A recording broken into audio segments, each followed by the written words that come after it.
The body was found at dawn, when the desert still pretended it could be cool.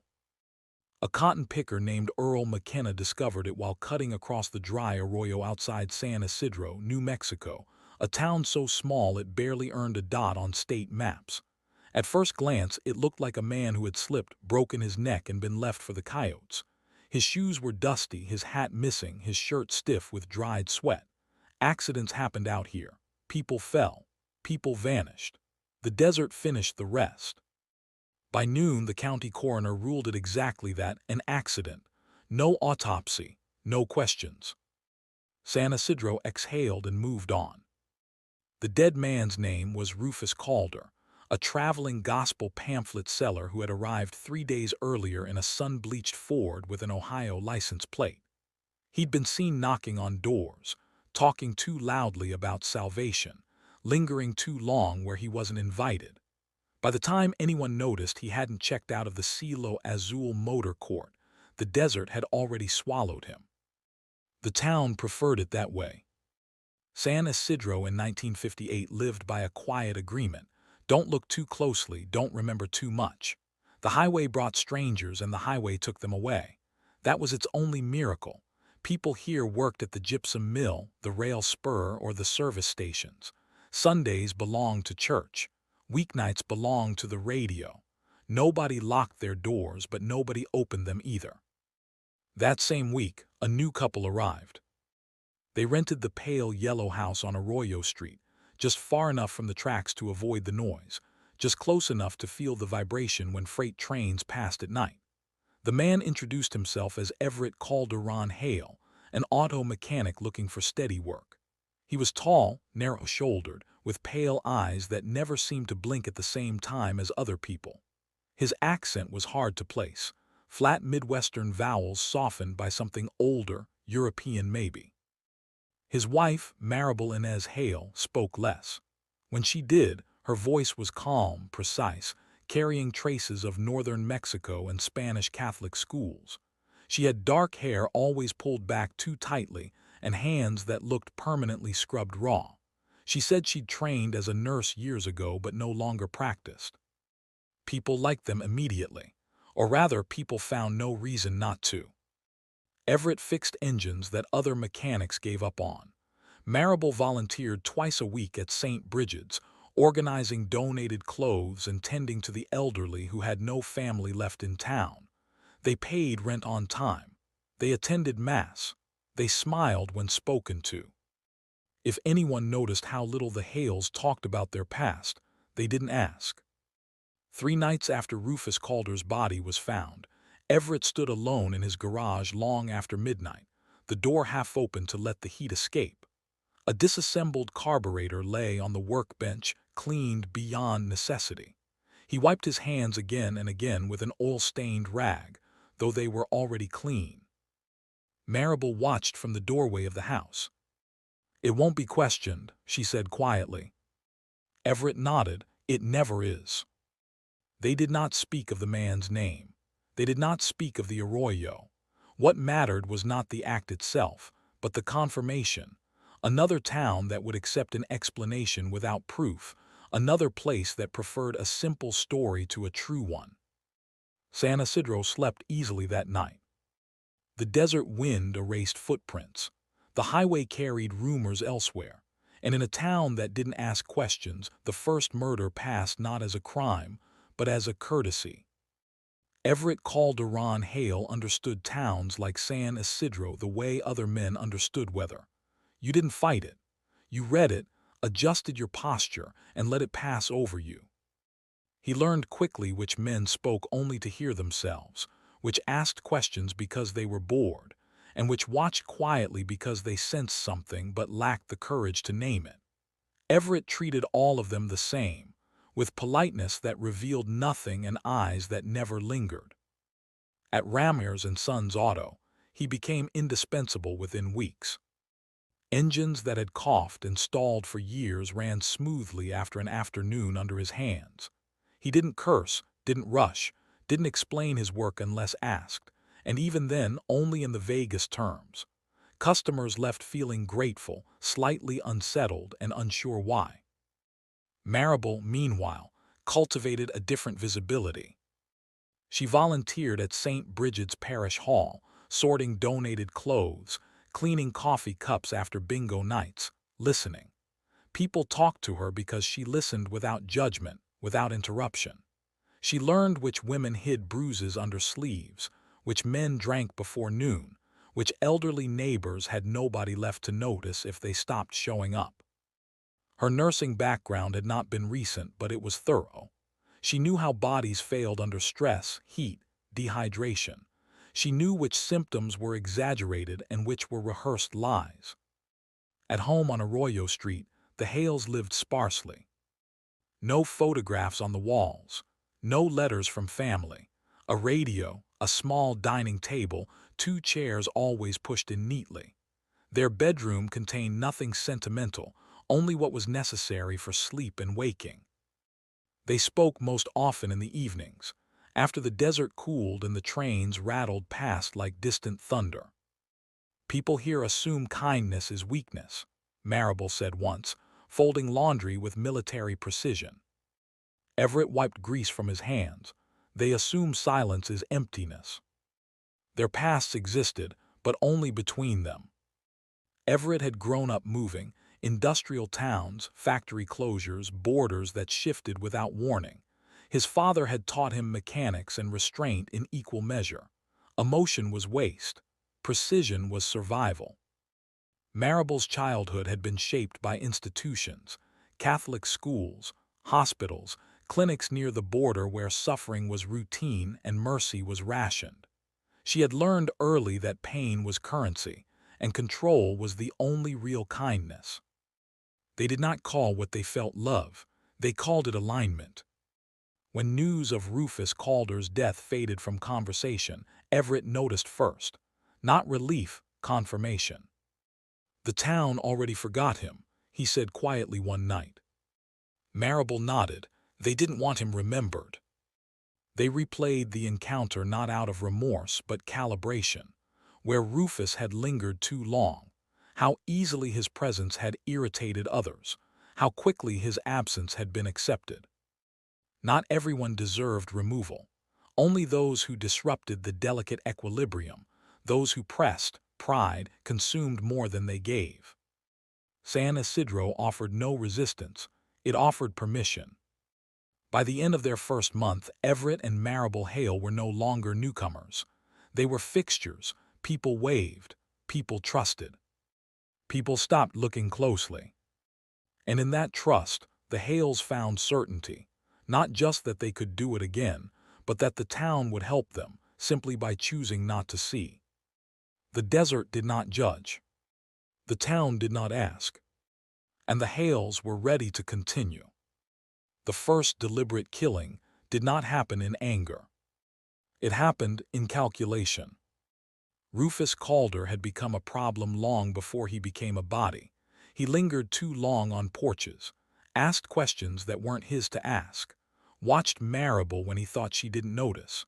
In San Isidro, such behavior wasn't illegal, but it disturbed the quiet rhythm the town depended on. Everett noticed first. Rufus's Ford stalled outside the garage late one afternoon, steam hissing from the hood like a warning. Everett offered to take a look. Rufus accepted too eagerly, stepping inside the garage as though invited into a confession booth. Maribel brought water. She spoke softly about heat exhaustion, about travelers collapsing in the desert. Her hands were steady as she measured the dose, just enough to slow him, not enough to alarm him. By the time Rufus realized something was wrong, his legs had already betrayed him. They worked efficiently after that. Everett loosened the bolts beneath the engine, ensuring the car would not restart. Maribel monitored Rufus's breathing, counting the seconds between shallow gasps. There was no panic in her face, only assessment. When they moved him, it was after dark.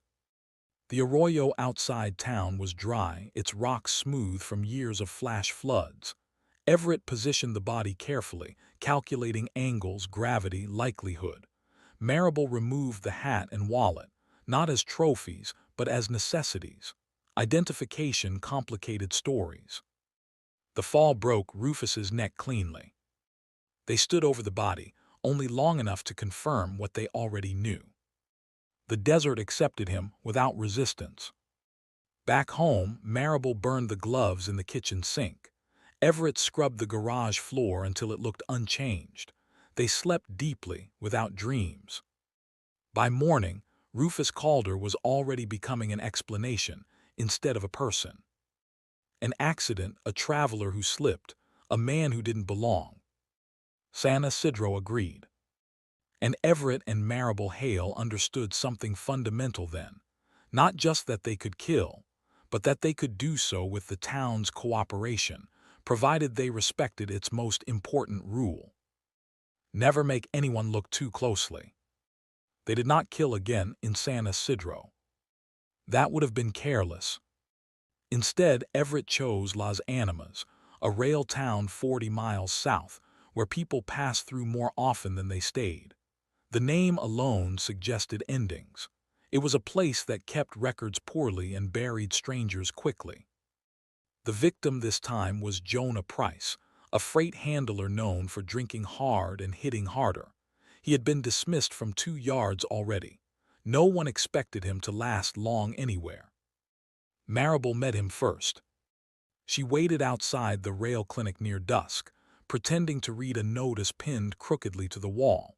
When Jonah stumbled out, she offered help, water, shade, conversation. He followed willingly, flattered by the attention, irritated enough to be reckless. Everett waited by the stock tanks beyond the yard. They did not use sedation this time. Jonah was too strong for mistakes. Everett struck him once hard with a length of rail iron wrapped in cloth. The sound was dull, final. Maribel watched the body sink into the water, bubbles rising briefly before stopping. They weighted him carefully. By morning, Jonah Price was reported as missing. By evening, he was found face down in the tank, bloated and bruised. The foreman shook his head. Another drunk, he said, fell in. The sheriff agreed. No autopsy was ordered. No one asked why Jonah's boots were neatly placed by the tank's edge.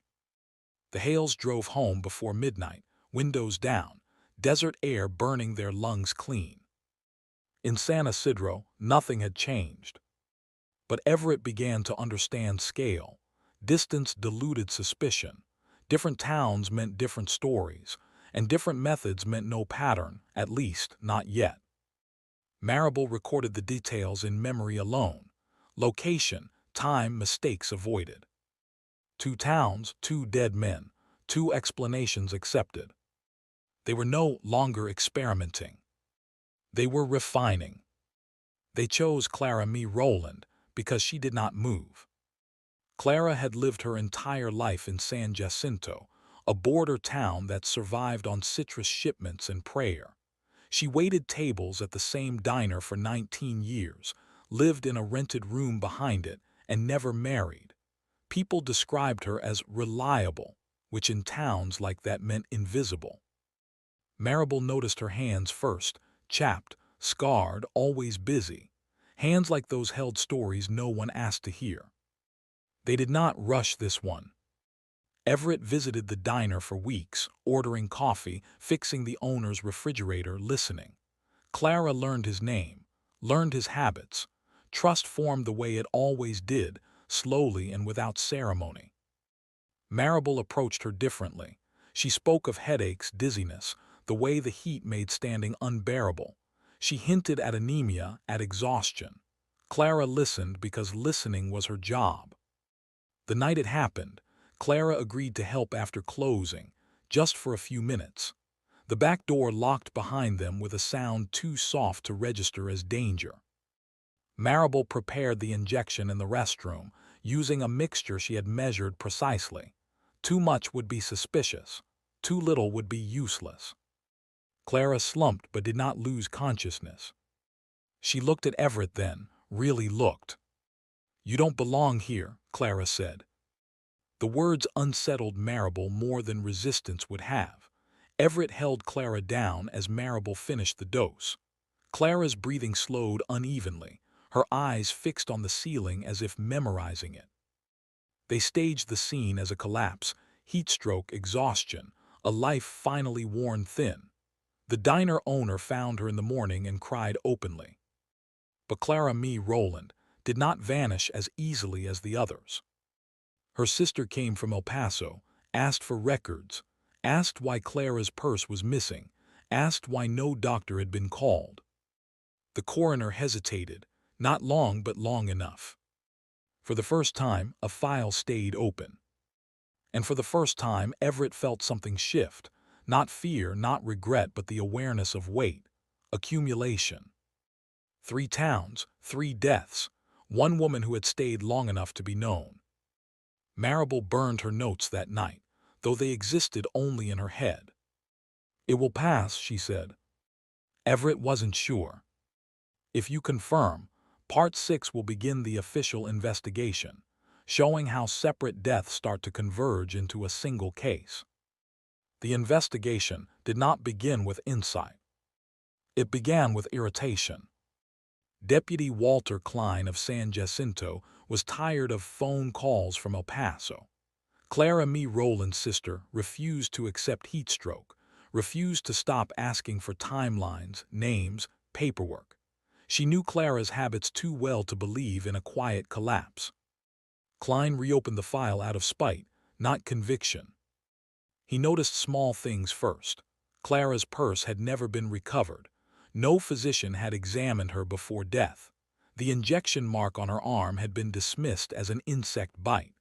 Klein requested the original report from the coroner, then copies from nearby towns, purely procedural, he told himself. That was how Rufus Calder's name surfaced again. A traveler, a fall in Arroyo, no autopsy, 40 miles north. Then Jonah Price, another accident, another missing man, another file closed quickly in Las Animas. 3 deaths, 3 explanations, 3 towns. Klein drove south to Las Animas himself. The rail foreman remembered Jonah clearly, mentioned the boots by the stock tank as an afterthought. Klein wrote it down anyway. In San Isidro, the sheriff was defensive. He resented the implication that his town had missed something, but he admitted, reluctantly, that Rufus Calder had been seen at the garage more than once. "Mechanic named Hale," he said, "quiet fellow, helpful." The name meant nothing until it appeared again. A diner owner in San Jacinto mentioned Everett Hale fixing a refrigerator weeks before Clara's death.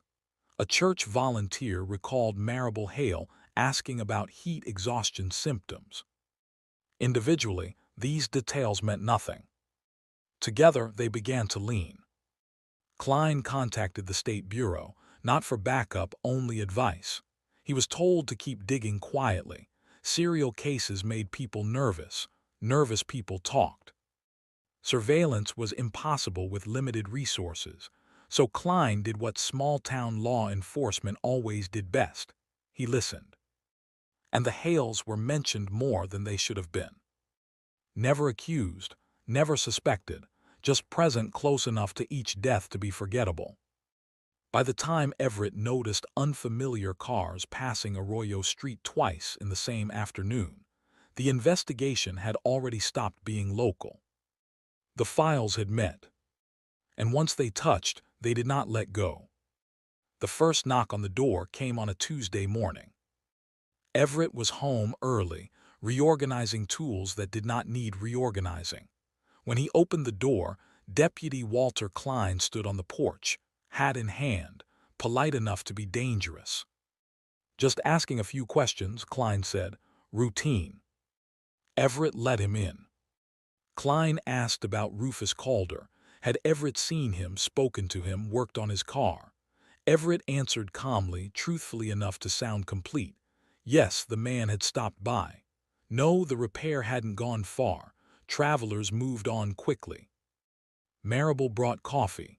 She watched Klein's eyes track the cups, the sink, the order of the kitchen. "You used to be a nurse?" Klein asked casually. "Training only," Maribel replied. "A long time ago." That was the mistake. Klein had not known that. He left without accusation, but Everett felt the air change as soon as the door closed. "They're connecting things," he said that night. Maribel disagreed. "They're circling stories, not us." But small pressures accumulated. A request for Everett's employment history, a visit from a state inspector at the garage, a woman from the parish asking whether Maribel still had access to medical supplies. The fatal error came quietly. A local boy fell ill at St. Bridget's during a donation drive. Maribel reacted automatically, too automatically. She administered aid with confidence that went beyond volunteer training. Another woman noticed, mentioned it to the priest. The priest mentioned it to the sheriff. When Klein obtained a warrant, it was narrow, just a look. In the Hales' backyard, beneath the old mesquite tree, they found ashes that did not belong to wood alone. Buttons fused by heat, a scorched leather fragment with a diner logo from San Jacinto. Maribel stood perfectly still as the items were bagged. Everett spoke once. "That doesn't prove anything." Klein nodded, "Not by itself." But it was enough. The pressure did not come as handcuffs, it came as waiting. And waiting, Everett would later realize, was the most dangerous thing they had allowed. The search warrant did not mention the water tower. It mentioned only the Hale residence, the garage, and any vehicles registered in Everett's name. Klein knew better than to overreach. Overreach warned people. Precision caught them. The house gave up little. Drawers were orderly, clothing unremarkable, no letters, no photographs. Even the mattress seams were clean. Everett watched the officers move through each room with detached interest, correcting nothing, volunteering nothing. Maribel said even less. The garage, however, hesitated. Behind a false panel Everett had installed months earlier, an unnecessary improvement, too clever for its own good, Klein found a narrow crawl space. Inside were items wrapped carefully in oilcloth. A man's hat cracked at the brim, a set of boots stiff with dried mud, a woman's purse missing its strap. Nothing labeled, nothing explained. Enough to detain them. At the station, Everett requested a lawyer immediately. Maribel did not. She sat alone in the interview room, hands folded, eyes fixed on the wall clock. When Klein asked about Clara Mee Rowland, Maribel corrected him gently. "She collapsed before closing," she said. "You wrote after." Klein stopped writing. That night, a deputy searching old municipal records made a discovery that ended everything. The abandoned water tower east of San Isidro, decommissioned years earlier, still appeared on Everett's early survey maps. No reason to include it. No reason to remember it. Unless you had used it. They cut the lock at dawn. Inside the tower's base were burlap sacks weighted with scrap iron. Clothing, bone fragments, personal effects wrapped with the same precision Everett used on engines. Maribel's medical scissors lay among them, rusted but unmistakable. When confronted, Everett finally looked tired. Maribel looked relieved. The arrest was quiet. No crowd, no shouting. Just two people led away from a town that had already begun forgetting them. The evidence did not rely on confession. It didn't need to. The Hales had documented their work without meaning to, by keeping it too well. The trial of Everett Calderon Hale and Maribel Inez Hale began in the spring of 1963 and drew more attention than San Isidro had ever endured. Reporters arrived from Albuquerque and Tucson, hungry for a story that felt larger than the desert towns that had concealed it. The prosecution did not frame the case as evil. They framed it as order taken too far. Witnesses came in careful sequence. The diner owner from San Jacinto testified first, describing Clara Mee Rowland's reliability, her habits, her final evening. The rail foreman from Las Animas followed, admitting under oath that he had ignored the boots by the stock tank. Each small negligence became a brick in a wall no one could step around. The physical evidence spoke louder. The purse, the hat, the boots, the medical scissors, fibers that tied garage to diner, town to town. The water tower photograph silenced the courtroom completely. Everett's attorney argued coincidence, geography, chance. Maribel's defense attempted distance. She had medical knowledge, yes, but no proof she administered anything lethal. That argument collapsed when the state introduced the injection site photographs. Maribel did not deny them. She corrected a date once, adjusted a time estimate. Her voice remained calm throughout, infuriating some, fascinating others. Everett testified last. He spoke of responsibility, of choosing efficiency over chaos. He never said Maribel had led him, but he never protected her either. Their alliance dissolved not through accusation, but omission. When asked why they kept the items, Maribel answered quietly, so they would not be lost. The jury deliberated for 9 hours. The verdicts were unanimous. Guilty on all counts. The judge pronounced death by gas chamber, the maximum sentence under state law. No one in the courtroom reacted except Everett, whose shoulders sagged as if released from a long obligation. Maribel closed her eyes. Outside, the desert wind erased the day's footprints. They were separated immediately. Everett Hale was transferred to Santa Fe State Penitentiary, Maribel to a women's facility south of Albuquerque. The law required distance. The state did not want coordination, confessions rehearsed, or meaning shared. Everett adapted easily. He followed routines, kept his cell immaculate, repaired small objects for guards who did not ask how he knew so much. He declined spiritual counsel. When asked for final words, he requested only accuracy, that the records list the victims' names correctly. Maribel changed less than expected. She wrote no letters, received none. A prison psychiatrist attempted to classify her, cold, detached, incapable of remorse, but abandoned the effort when Maribel corrected his terminology. She slept well, ate regularly, asked once whether Clara Mee Rowland's sister had been informed of the verdict. The executions were scheduled 6 weeks apart. Everett went first. On the morning of his death, he dressed carefully, smoothing creases that would not matter. In the gas chamber, he inhaled once deeply, as if testing the air of a new garage. His final expression was not fear but concentration. He died without sound. Maribel was executed at dawn. She requested no witnesses beyond the required officials. As the gas filled the chamber, she held her posture, eyes forward. Those watching would later say she appeared to be waiting, for what, no one could say. Afterward, the files were closed. San Isidro replaced the water tower lock. The garage changed ownership. The house on Arroyo Street was repainted and rented to a young couple who planted flowers where the mesquite tree had been. No memorial was erected, no plaque installed. People spoke of the Hales only when prompted, and even then briefly. The desert reclaimed what it could. The highway carried the rest away. Years later, Deputy Walter Klein would tell a journalist the same thing he told himself. They didn't fool us because they were brilliant. They fooled us because we wanted simple answers. San Isidro returned to its rhythm.